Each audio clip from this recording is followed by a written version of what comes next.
It's not like the wise men arriving from the east carrying gold, frankincense, and myrrh, although there may be gold involved, because Tony Blair doesn't do much without gold changing hands. But he is now in the Holy Land and will be talking, negotiating on whose behalf, who knows?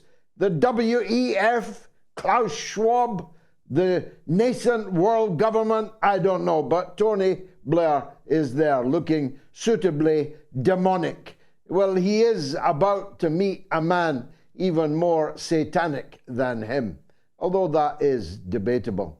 What he's going to say to Netanyahu and on whose behalf, we can only hazard a guess. But a clue might be in the completely disastrous opinion polls in the United States, which show Joe Biden losing in a landslide to Donald Trump, the putative Republican Party candidate, about which more later. Amongst young voters, hardly anybody at all is going to vote for Joe Biden. Amongst Muslim voters in the United States, nobody at all is going to vote for Joe Biden. At least they're not going to admit that they are to an opinion pollster. God, of course, is another witness. The truth is, Joe Biden has completely wrecked his re-election with his reckless, murderous largesse that he has handed over to Benjamin Netanyahu, a man who wouldn't see him coming. He would be happy if Joe walked off the end of a stage and cracked his skull, because Netanyahu is that kind of guy. But Joe is absolutely determined to kill as many Palestinian children as possible before he is forced to demand a ceasefire. Joe Biden is on the ballot. Donald Trump may not be. Not only is Joe Biden on the ballot, the stepmother of Hunter Biden, Mrs. Joe Biden, says decency is on the ballot. Decency. Hunter Biden, Joe Biden, shower scenes, heavy breathing in little girls' ears, sniffing under their arms. Decency is on the ballot. Hunter Biden's dad is on the ballot, otherwise known as decency.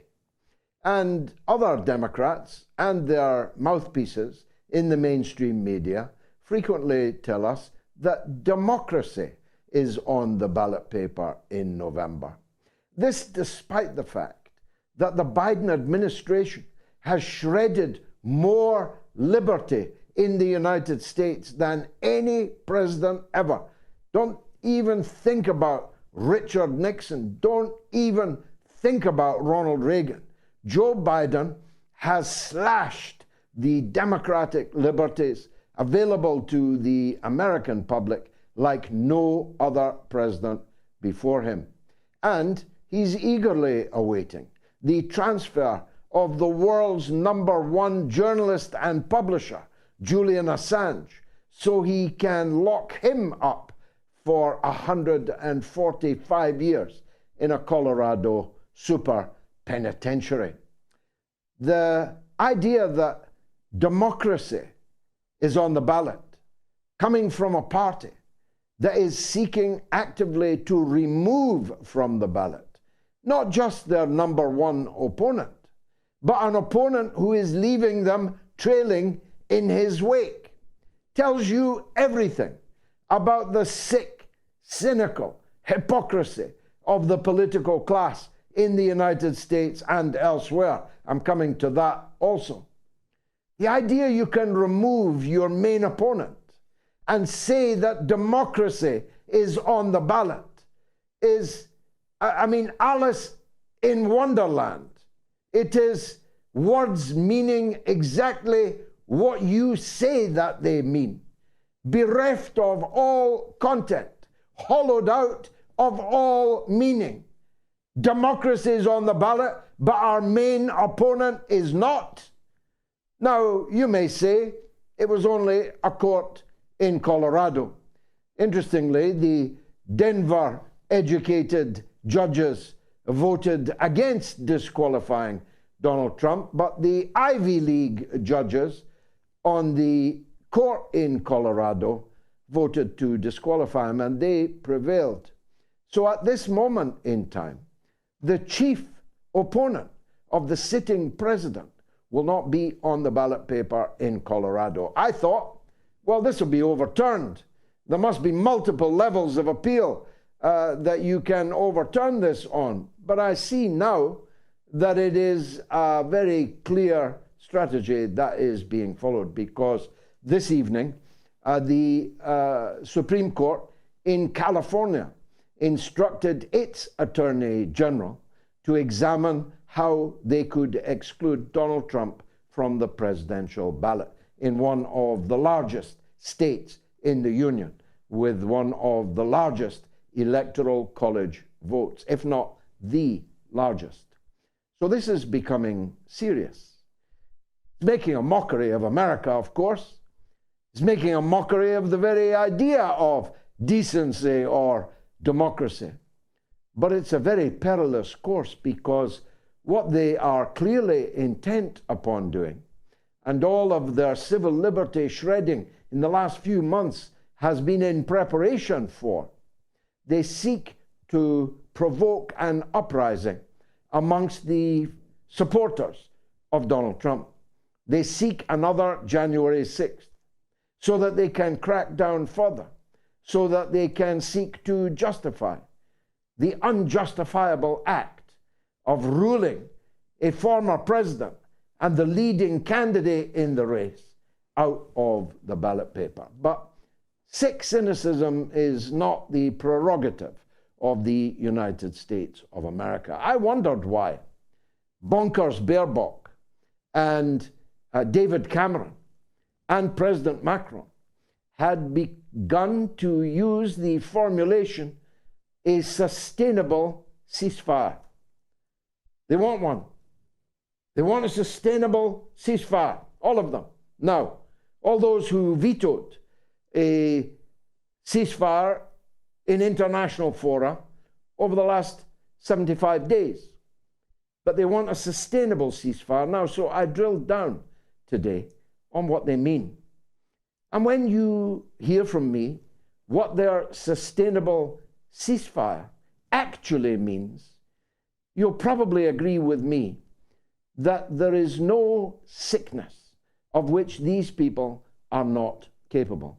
David Cameron, who when just Prime Minister of Britain, just 13 years ago, described Gaza as the largest open-air prison camp in the world, which cannot be allowed to continue in this way. Well, he was only Prime Minister then. Now that he is Foreign Minister, he wants a sustainable ceasefire.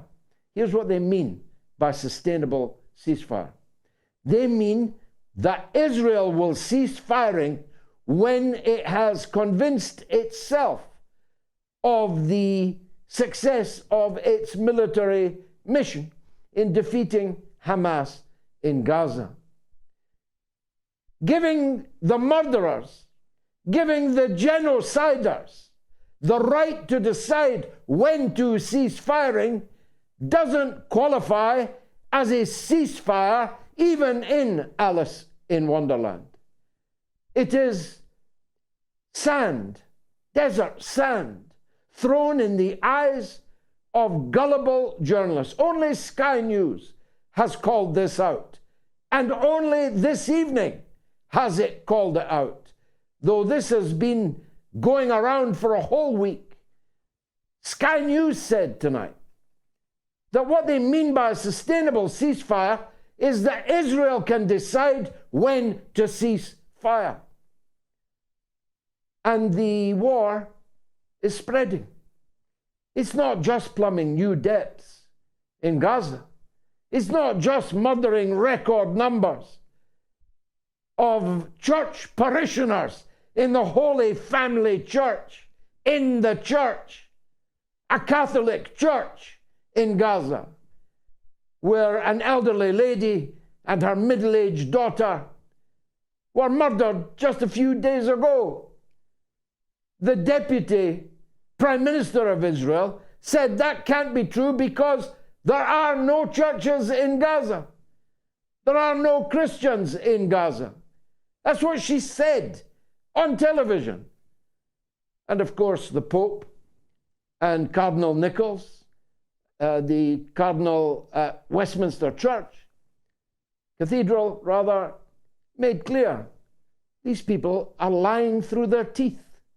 We are the pontifical representatives of these Christians in these churches in Gaza that Israel has bombed and destroyed. But the war isn't now confined to Gaza. Not even confined to Gaza, Jerusalem, and the West Bank. A new actor has entered the war, Arabia Felix, the original Latin name for southern Arabia, nowadays the Yemen. I have spoken many times, I hope powerfully, about the purity of the people of Yemen, the purity of their adherence to religion, the purity of their enunciation of the wonderful Arabic language, and the purity of the people in their dignity and self-respect. As I put it on Sunday, they are poor, but they are pure.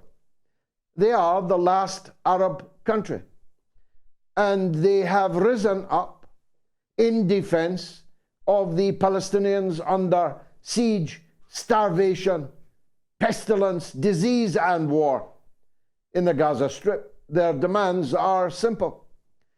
You must stop this bombardment. You must lift this siege. Allow the Palestinians food and water and stop murdering them. Or we will intercept any shipping in the Red Sea on its way to or on its way from the state of Israel, or any shipping that is owned by Israel. Now, when you put it like that, that's actually something that all the countries in the world should have been doing, that all the Arab countries in the world should have been doing, that all the Muslim countries in the world should have been doing, but it has been left to the poorest Arab people in the entire Arab world to make this stand. And they have made it good. They have uncannily accurate missiles, such that Saudi Arabia and the United Arab Emirates, and for a time Qatar, had to end their war with the people of Yemen because the ability of the Yemenis to destroy the oil infrastructure, the entire oil business of its neighbors, became crystal clear. And they have landed their missiles on the decks of Israeli-owned shipping. They have seized Israeli-owned shipping. They have seized and halted shipping going to or from Israel with oil and with weapons and with God knows what else. Most people in the world think that the Yemenis have done a noble thing, particularly as they themselves have had to undergo more than a decade of siege and bombardment themselves. But that's the kind of people they are in Yemen. Joe Biden has assembled a coalition to fight little Yemen, poor Yemen. And what a coalition it is.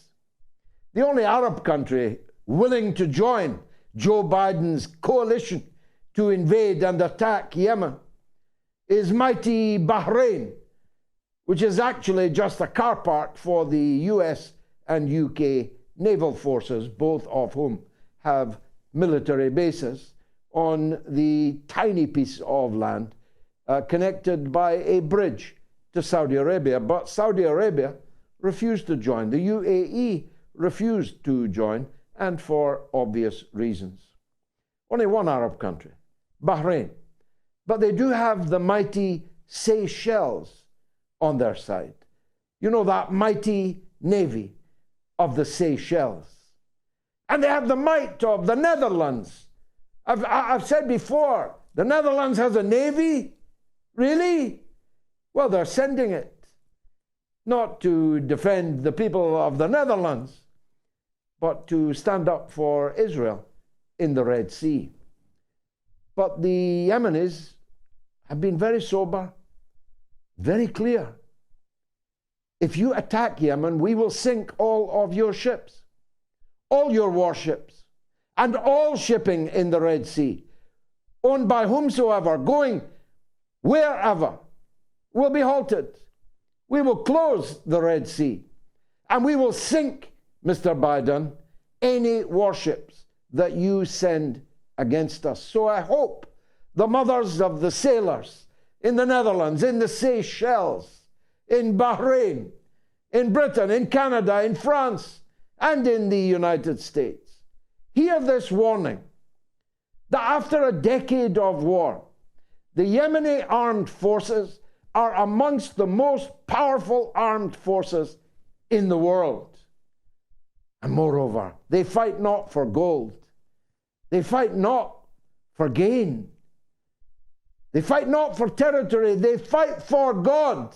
They believe more deeply than almost anyone on earth. They believe that they have a religious obligation to rescue the poor Palestinians in the Gaza Strip being murdered wholesale for 75 days. Hear me. Please hear me. The prime ministers and presidents who have dispatched their navies to the Red Sea, no good will come of it. Now, the war has spread to Lebanon. This evening, major Israeli aggression is reported. People have been sniped to death, 2 of them today, and many others have been murdered in bombardment of private houses in the south of Lebanon. The leaders of the Lebanese resistance have been very clear all along. If you kill our civilians, we will kill your civilians. If you bomb our territory, we will bomb your territory. Now, what does all this add up to? It adds up to a war on multiple fronts, and not just for Israel. Because the Iranian foreign minister said tonight that they provide logistical and other assistance to the Yemeni armed forces, and that they will stand by the Yemen until the end of time. That's pretty unequivocal. That's pretty clear. That means if America and its coalition, the Seychelles and the Netherlands, go to war with Yemen, ultimately they're going to be at war with Iran. Maybe that's what they intended all along. But if they go to war with Iran, I'm going to make a risky prediction. And my prediction is that Russia and China will not allow Iran to be defeated by this ragbag of racist military forces assembled in the Red Sea. And then we're back with World War III on the table. I told you it's going to be a bumpy night. Fasten your seatbelts. It's the mother of all talk shows.